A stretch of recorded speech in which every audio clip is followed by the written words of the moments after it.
This morning, we're going to continue with what I said we would talk about from last week, and we're on this topic of what do we believe about God. But what I want to do this morning is hopefully help us think about a very important topic in our culture and has been for decades, and it's this topic of the theory of evolution that is typically claimed from the field of the sciences. Because we've talked about that God exists. As Christians, we believe that. We've talked about what He's like. He's holy and He's good and all those things. Well, I began then talking about the actions that God takes. Well, the first action we simply started with, which is where the Bible starts, and that's that He created all things. Genesis 1:1. In the beginning, God created. Well, then that to me leads to this question I wanted to address as sort of a special topic. But what about evolution? Because the theory of evolution that I'll explain in a moment sort of sounds like it contradicts that. If the Bible's true and God created all things, well, what about what science says that we don't need a God who created all things because evolution explains how all things came to be? So I want to explore that a little bit, this debate over did God create or does the theory of evolution explain how life began?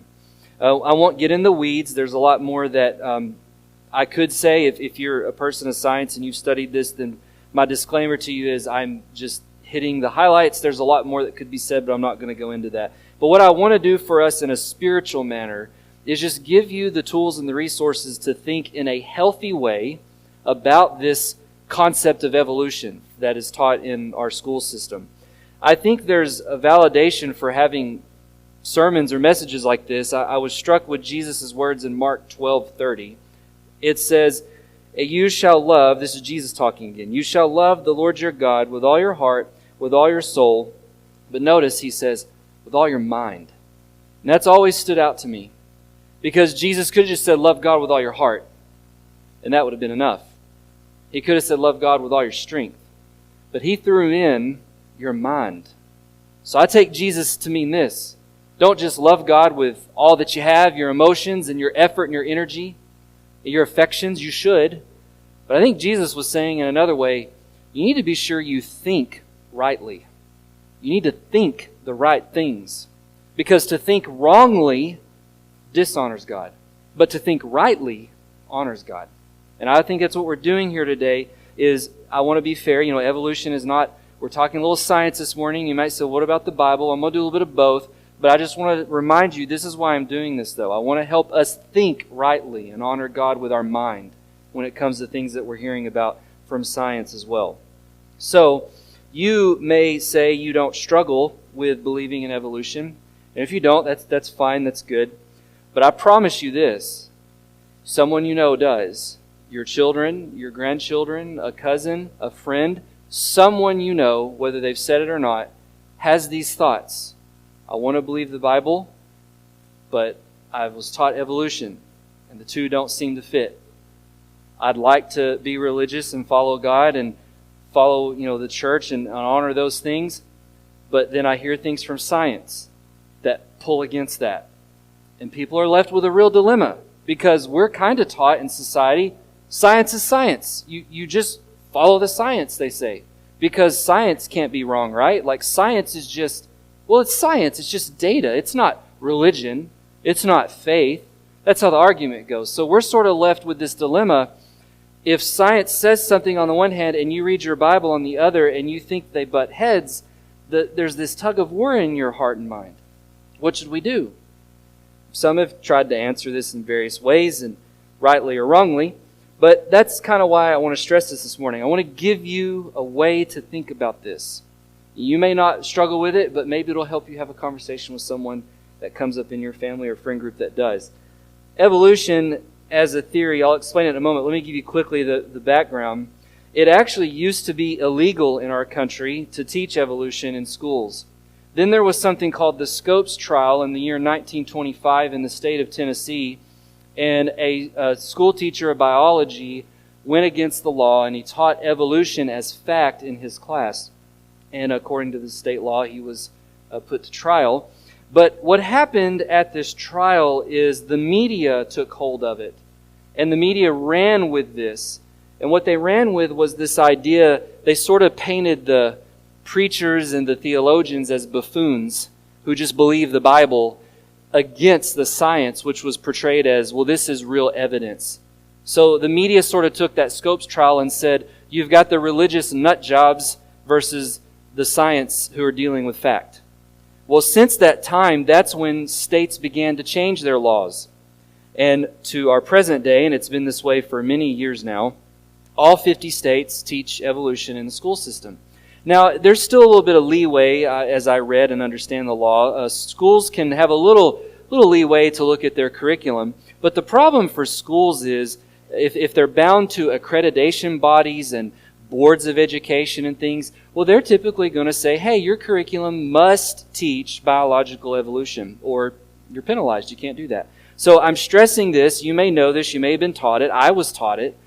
This is in the school system. So it is pervasive in our country. It's everywhere. Everyone is taught or heard of evolution to some degree. And there was a survey done in 2007. 51% of American high school biology teachers said that they emphasize evolution in their classrooms and reject any forms of divine creation. 51%. So let's say half of all the high school biology teachers in our country said, yes, I'm all about evolution and I deny creationism and I make sure my students know evolution is the truth. Well, fast forward to 2019 and that number's gone up to 67%. And the trend is it's increasing. So you have more high school biology teachers saying, I don't even give any thought to creationism. It's all about biological evolution. That's what my students are going to hear. That's what I'm about. So this is just a pervasive thing everywhere. It's caused confusion for Christians too, if I'm honest with you. I'll touch on it as we go, but just know some things I'll share. There will be other Christian teachers who would disagree with me even. So this is something in the church that's happened, and it's caused preachers and teachers to sort of rethink how they interpret Genesis, how they interpret certain parts of the Bible, because they try to make it fit the scientific theory because they're convinced by it. So this is a real problem to deal with. So the question again is the scientific theory of evolution right? Or is the Bible right about God created everything? Or, as some say, no, there's like a blend of the two. You can sort of hybrid, match them together. Are we forced to say, do I have to choose science, which is supposed to be all fact and data, or my religion, which could be just my belief? Well, let's work through this. Let's start with this gentleman named Charles Darwin. You may have heard of him. He's kind of the guy that formed this theory. Charles Darwin lived from the years 1809 to 1882. He was a British man. Came from a wealthy family. He was the son of a very prominent doctor, a surgeon. And in fact, young Darwin was so intelligent, he was enrolled at the age of 16 into Edinburgh University in Scotland. Edinburgh is a very prestigious, world-renowned university. So he was supposed to follow his father's footsteps and become a doctor, a surgeon. Now, this is a little bit of urban legend, but the urban legend about him says that he witnessed some surgeries performed in class and was too squeamish at blood and cutting on people. So he said, nope, I can't do that. I'm not going to be a doctor, can't be a surgeon. So he goes back to his father, and his dad's like, well, what do you want to do? And he says, well, I love science. Darwin loved the natural science. He loved to study rocks and fossils and how life worked in biology. That's what he wanted. But his dad felt like there was no future career in such things.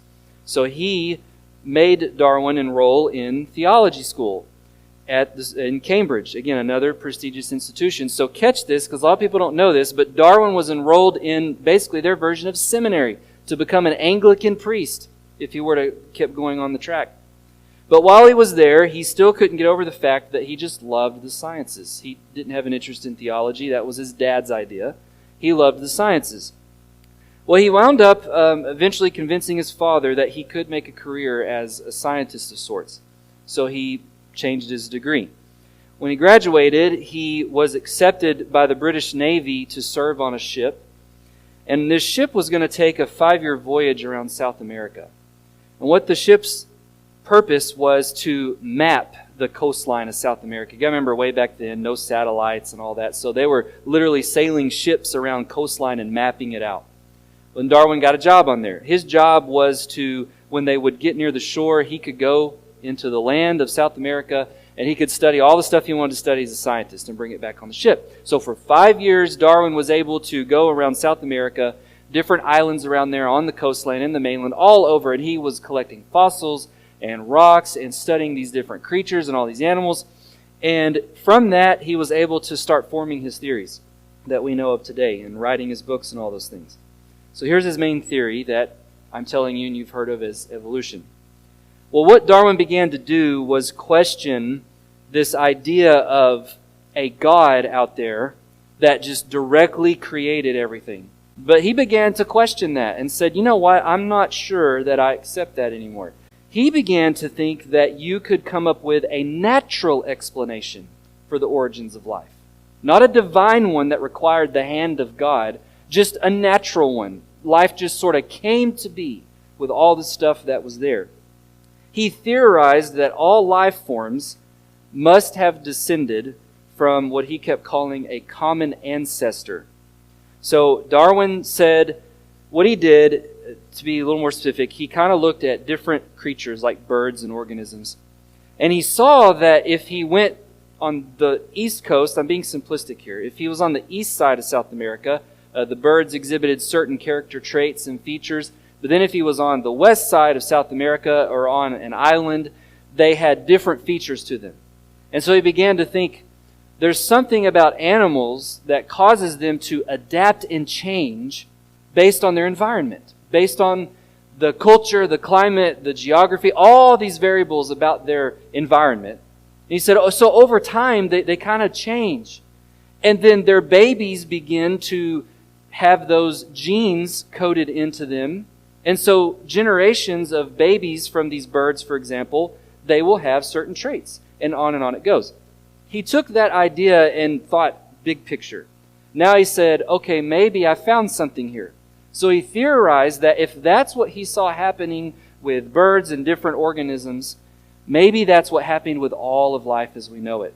So he theorized that maybe way back in the far past, there was this life form that we don't really know what it looked like, but there was just this organism, this life form, and it began reproducing, and then its children formed traits that let them survive based on their environment, and then they kind of spread here and there around the world, and given their environment, they kept reproducing offspring that had these different traits to them. They adapted, they advanced with different generations of their offspring. Then he said that could explain why we have all these different species we see on the planet. We have humans, we have gorillas, we have dogs, we have cats. So he kind of worked backwards and said, well, we all must have come from, though, a common ancestor here at the top millions of years ago. And then you just sort of formed down in all these species from this common ancestor. Through this natural ability, he kept saying. This nature has sort of let creatures adapt and change over time. So that was sort of his theory. Well, Darwin said, how does it work, though? So then he came up with this term, you may have heard it, natural selection. Now, the idea of natural selection, Darwin thought, was there must be something within nature itself that allows creatures to adapt and change over time, to get better, so to speak, to sort of advance in their abilities, and then their offspring carry those genetic traits and keep advancing and advancing. But again, take that idea I just said and reverse it. That's what Darwin was theorizing with his idea here. If you reverse what I just told you, then that means if you go millions of years into the past, you have these lower life form type creatures that over time we get to us, dogs and cats and monkeys and all these things. So that was his idea of how naturally you could explain why we have life and where it came from. So Darwin began to write about this and theorize this idea of natural selection. And let me summarize it again and kind of drill it down and we'll move on. Here was his main idea. There must have been a starter creature somewhere. Universal common ancestor, he called it. So kind of picture that way up here. You may have seen this in books, actually. They'll have a tree. They'll call it the evolutionary tree of life. And it'll start at the top with like one thing. And over millions of years of time, it reproduces and keeps reproducing. But then you'll see it sort of branch out and fork out into a new species over here, and a new species over here, and a new species over here. And then they'll argue that's where we came from. So that means then, and Darwin said this, that each of us are all related to animals. Because we all come from a universal common biological life form. That was his idea. I'm not saying I believe that. I'm just telling you what he said. Now, here's one of the things he cited as evidence. He looked at farmers. And he said, you know what? Farmers have figured this out.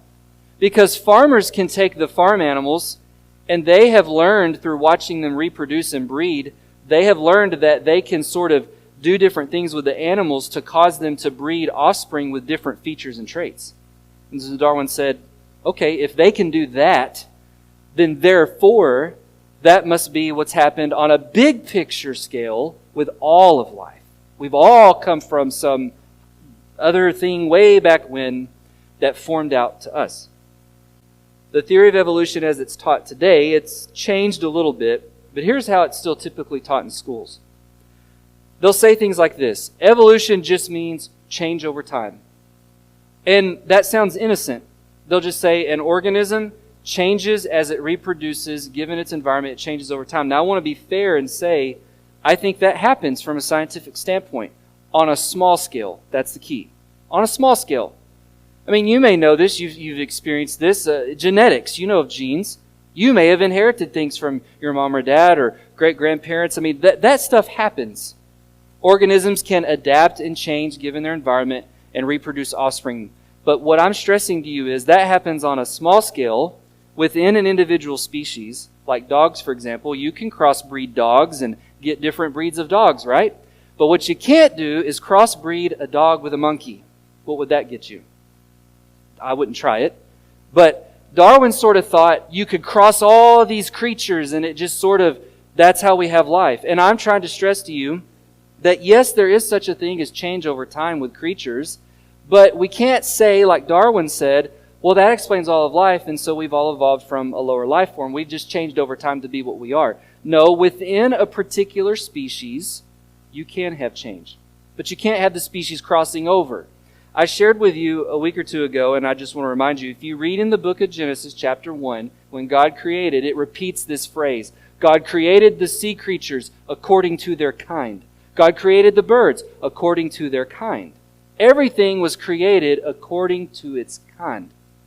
So that means within that kind of animal, yes, you could have adaptations and changes and all those things. But you won't find the feline kind crossing over into the dolphin kind and producing some other life form.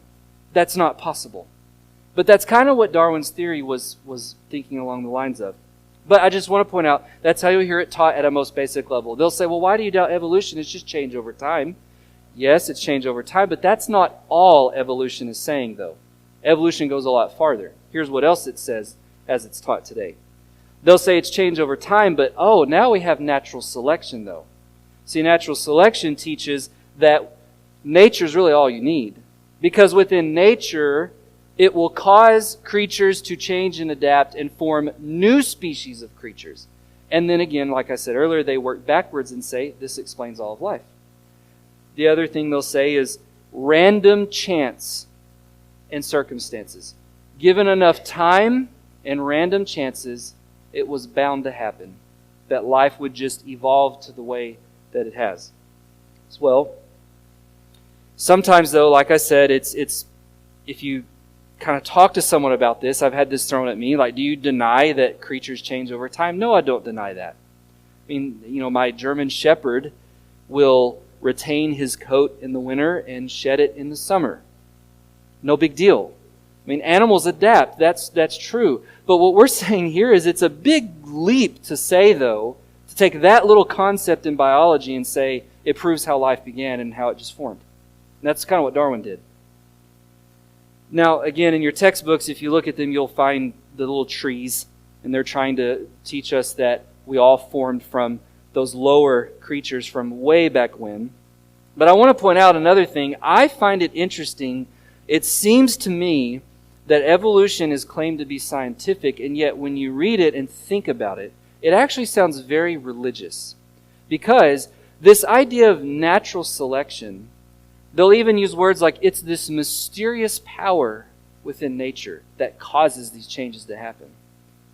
That sounds like you're believing in some type of force or power that you don't understand, and you're just giving attribution to it for something you don't understand. We would say, well, that's God, but they would say, no, it's natural selection.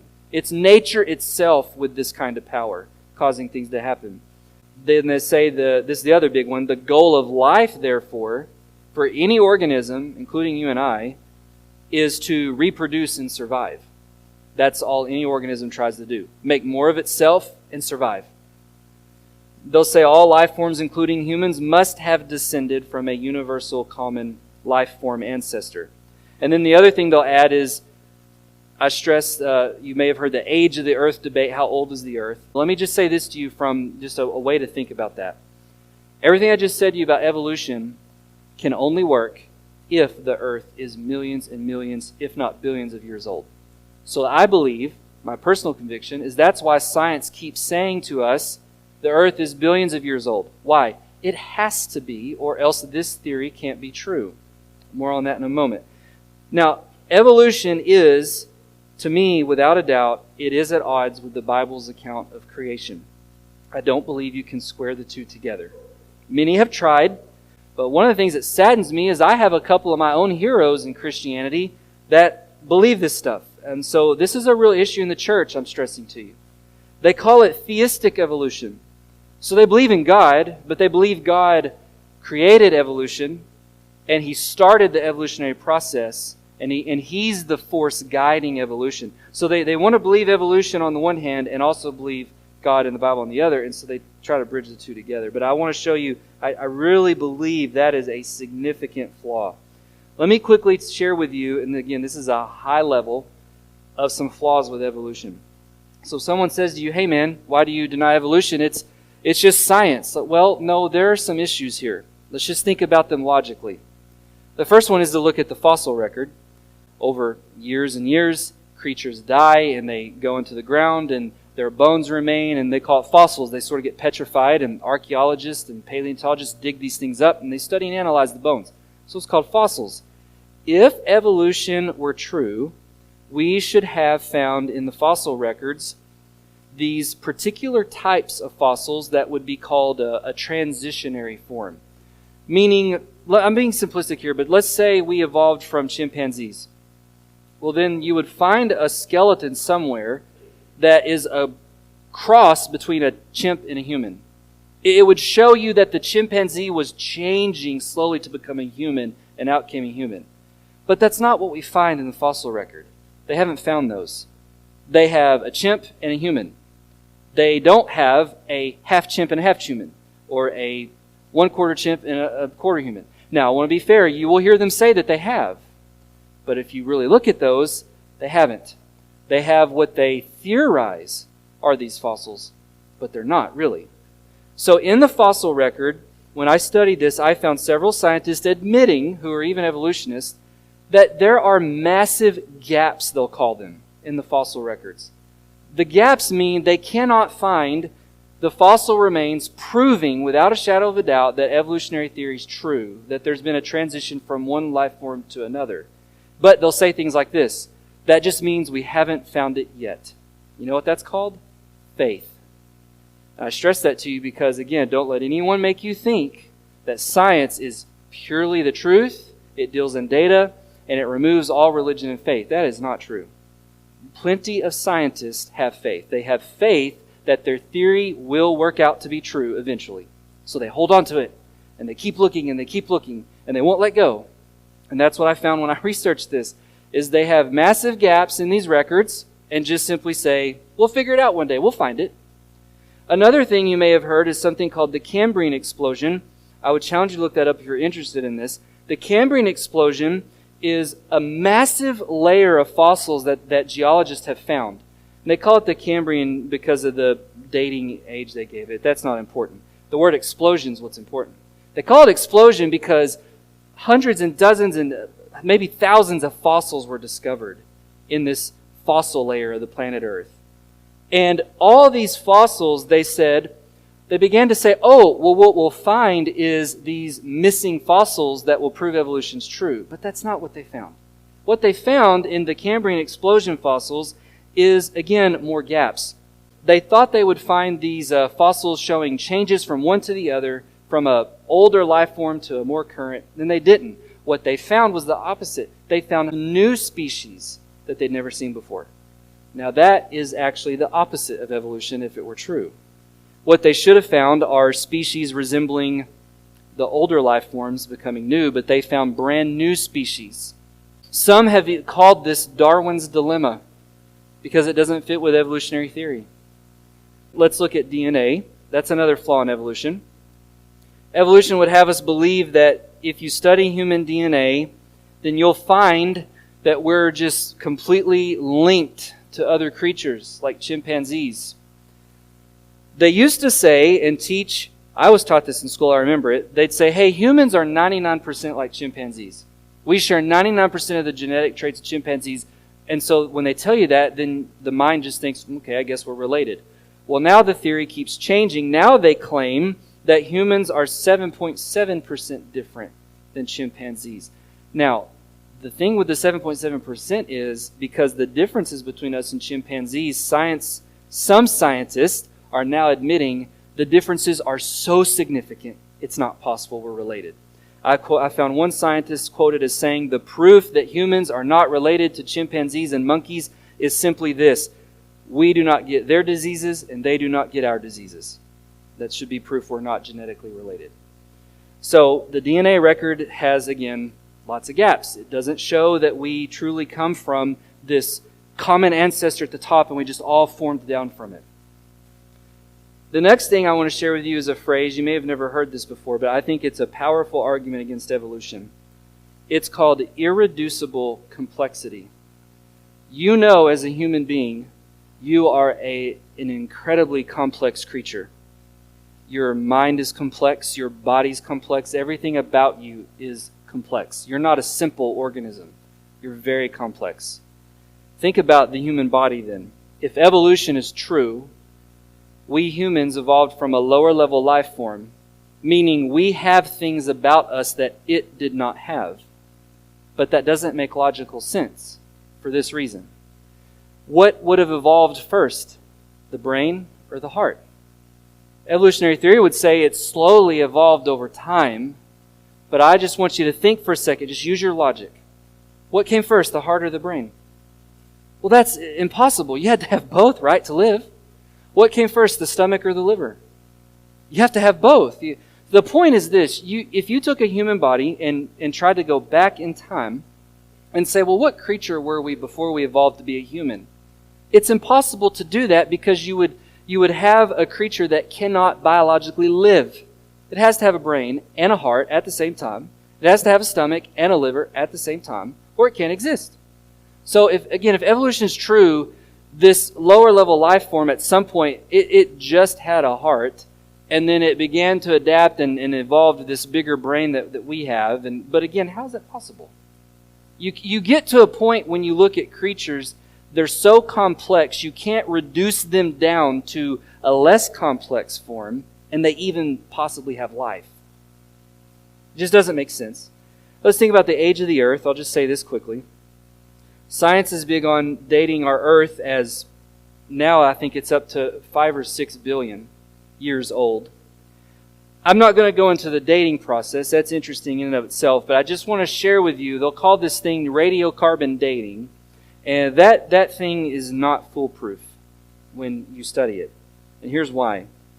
Science will take fossils and things and rocks, and they'll date them based on a model, and they'll go back in time and say, this fossil here is 500 million years old. And you ask, how do you know that? Well, radiocarbon dating. Okay, well, what makes that so true?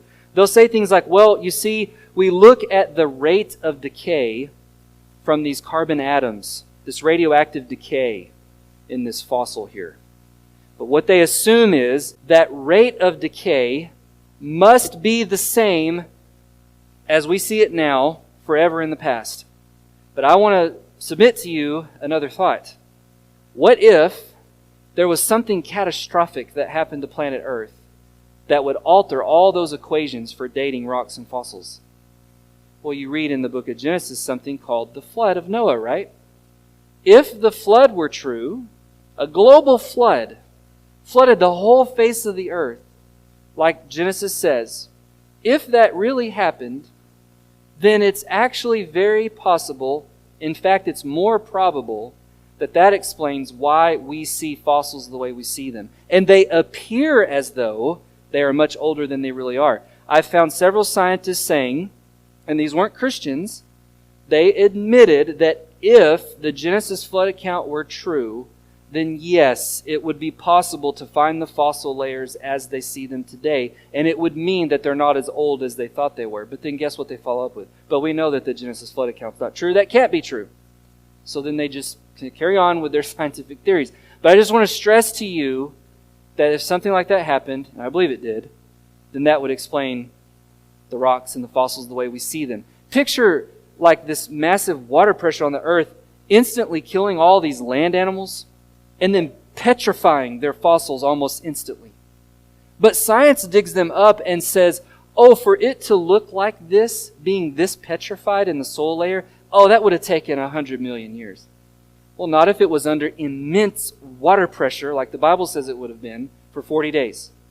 It's possible it sort of sped up that process. But they just don't accept that, so they'll say, no, that just can't be true. Another thing I want you to think about, evolution would teach, again, the earth is billions of years old, and a lot of Christians you may have heard say, no, we think the earth is several thousands years old. Well, how do we square the two together? In Genesis 1, when you read, God created all the stuff, right? He created animals. And what did he say in Genesis 1? Be fruitful and multiply. Fill the earth. He created the trees. They popped up out of the ground, and it said they have seed in the fruit to produce more fruit. Then you have him creating Adam and Eve, and what did he say to Adam and Eve? Be fruitful and multiply. Now here's what's going on. When God created all that stuff in Genesis 1, how old was it when he created it? It was old enough for it to reproduce. Like that moment. That's how the text reads. For example, God didn't create Adam as a baby, right? And then he grew up. No. God created Adam as an adult man. Eve as an adult woman. Because he said to them, reproduce, fill the earth. He created that first generation of all the creatures in the sea, the birds, and Adam and Eve. They were old enough to reproduce. So I believe this. If you and I could go back in time during the 6 days when God created the earth, and you were to cut a tree open that God just made, that tree would have had plenty of rings in it, and it would have appeared as though it was several years old. I don't know how old it would have looked, but my point is this. Those trees looked mature. The people looked mature. The animals looked mature. Everything looked mature. It was created with age, I believe. If that's true, then to me that explains why we could have a younger earth than science says, but when science studies it, they think it's much older than what it is. Now, I want to point out another thing to you. Did you know science changes quite a bit as well? See, I get a little irritated, and I love science. I'm not trying to cause you to hate science today, by the way. Science has done a lot of good for humanity. Medical advances and research technology, I mean, we stand on the shoulders of scientific advancement. What I have an issue with is the scientist, not the science, the scientists who say things they have no business saying. They make conclusions that they really have no proof for. So science, they'll sometimes say, is just science. Follow the science. Trust the science. Science is science. You shouldn't doubt it, right? But did you know that throughout our human history, science has had many different changes to its theories? Back in the 1600s, Sir Isaac Newton formulated his theory of gravity. You know, the whole what comes up must come down, that guy. Well, he didn't just formulate the theory of gravity or the formula there.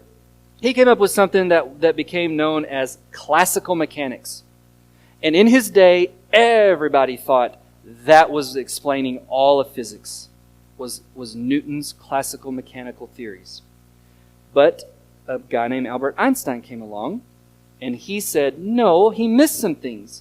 Then Einstein came up with this special theory of relativity. Now it became the scientific thing of the day.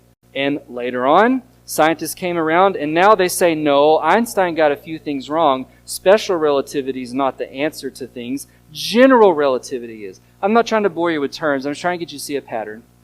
This popular scientist comes up with a theory, and everybody thinks it's the Bible. But then 100 years later, another guy comes along, and he says, well, he was right in 2 out of 10 things, but 8 out of 10 was completely wrong, and now we've proven it. And then another guy comes along 102 years later and says, These people were right in 2 or 3 things, but they're wrong on these other things. You get the idea. It keeps changing and morphing and advancing.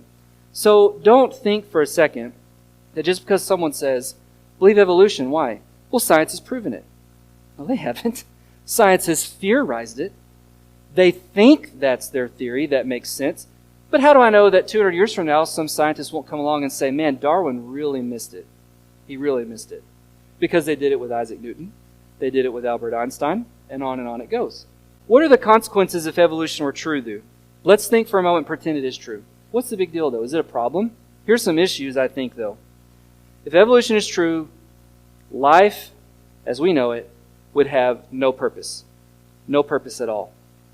Because if evolution is true, the only reason you and I exist is because of enough random chances and gases and chemicals colliding and causing you to exist today.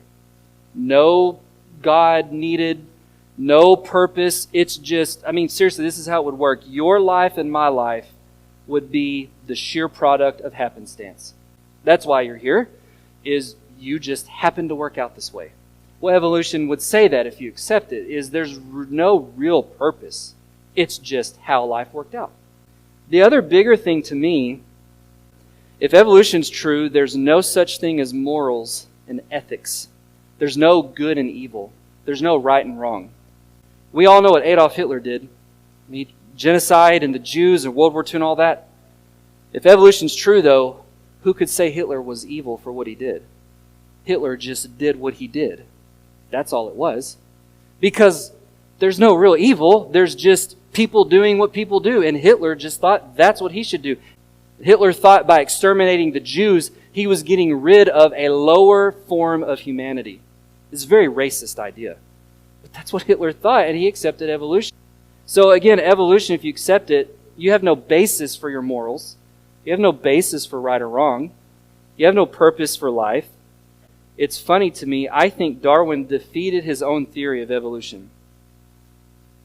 Darwin, in his own autobiography, toward the end, he said something that when I read it, I was floored. I said, this guy just, to me, my opinion, he undid his whole theory. Let me read you what he said. Darwin got to thinking, he said, you know what? My theory sounds good and nice, but it has one big problem.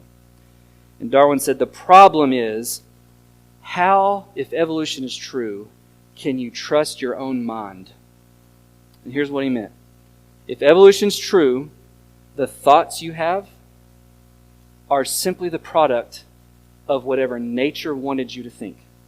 You evolved to have the thoughts you have simply because nature wanted you to. But remember, what's the theory of evolution say the purpose of life is? To survive and reproduce. Not to find truth, it's just to survive. So Darwin actually admitted this. He said, what if I'm wrong because I think what I think about nature and evolution? Because in some weird, twisted way, my biology has just simply caused me to think these thoughts so that humanity can survive. And then he said, but that doesn't mean it's true. It just means it's convenient to survive. Let me read you the actual quote he said. He said, but then with me, the horrid doubt always arises whether the convictions of man's mind, which has been developed from the mind of lower animals, notice what he says now, are of any value or at all trustworthy. The man just admitted he's not sure he can doubt or he can trust his own mind. Why? Because if we evolved from lower ape-like creatures, how smart were they? How smart are we? He ended with this, would anyone trust in the convictions of a monkey's mind if there are any convictions in such a mind? In layman's terms, he was saying, you ever met a monkey that could give you advice in life and you trust it? I haven't. Darwin just said in his own autobiography, but wait, if we evolved from monkey-like creatures, what does it say about us? Are we trustworthy? He kind of was saying, I'm bothered by this. I'm not sure. I think he undid his whole theory, but that's just me. So again, evolution itself kind of causes doubt that it's trustworthy. Because how can you trust your own mind? There's a Christian response to this that I want to run you through. Just hit the highlights. I told you others have tried to say, no, we can believe both, the Bible and evolution. Let me quickly share why I think the two, they don't agree. You can't accept both. The problem with a Christian accepting evolution would be you would have no literal Adam and Eve that God created. So when you read in Genesis, God created man in His image, and then He created Adam and Eve. He created Adam from the dust of the ground and Eve from the rib of Adam. None of that would be literally accurate and true. If evolution were true, I'm saying. But the Bible is clear that God created a real first man and woman couple. But if evolution were true, they just evolved over millions of years. The other issue would be, if evolution is true, humans are not uniquely created in God's image. Remember in Genesis 1, it said that God said, let us make man in our image, after our likeness. That wouldn't be true. Because if evolution's true, we're created in the image of some way millions of years ago lower life form. So how could we be in the image of God? The other thing I find interesting is Jesus Christ Himself said He agreed that God directly created a real Adam and Eve. Matthew 19:4, He answered, have you not read that He who created them from the beginning made them male and female? That's Jesus Christ's words quoting Genesis chapter 1. Another thing to think about is if evolution's true, then it means God, I hate to say this about God, but it would kind of mean He lied about resting on the seventh day. Because God said He rested on the seventh day because He was done creating everything. But if evolution's true, let's pretend God created evolution and started the process. Well, if evolution's true, there's constantly going to be new creatures being created for millions and millions of years. Then that would mean God really didn't rest. He wasn't done. He's still creating things. So it kind of makes God say things against Himself. It just doesn't make sense. And here's the big one. There would be no fall into sin. No real fall into sin. I want to read you Romans chapter 5. Paul says in Romans 5, starting in verse 12, just as sin came into the world through one man, and death through sin, so death spread to all men because all sin. Notice in the wording, he says death came through who? One man. He's talking about a specific human being. Who he's talking about? Adam. Death came through one man, a literal, real man. And then he goes on and says, let me skip down to verse 14. Death reigned from Adam to Moses. Again, he's mentioning two literal human beings here, Adam and then Moses. He says in verse 15, the free gift is not like the trespass, for if many died through one man's trespass, much more having the grace of God and the free gift by the grace that one man, Jesus Christ, abounded for many. Let me summarize that with this. Paul was saying, I believe in a literal Adam because I believe in a literal Jesus Christ. If you don't believe in a literal Adam and Eve, I would say you're going to have a hard time validating your belief in a real Jesus Christ.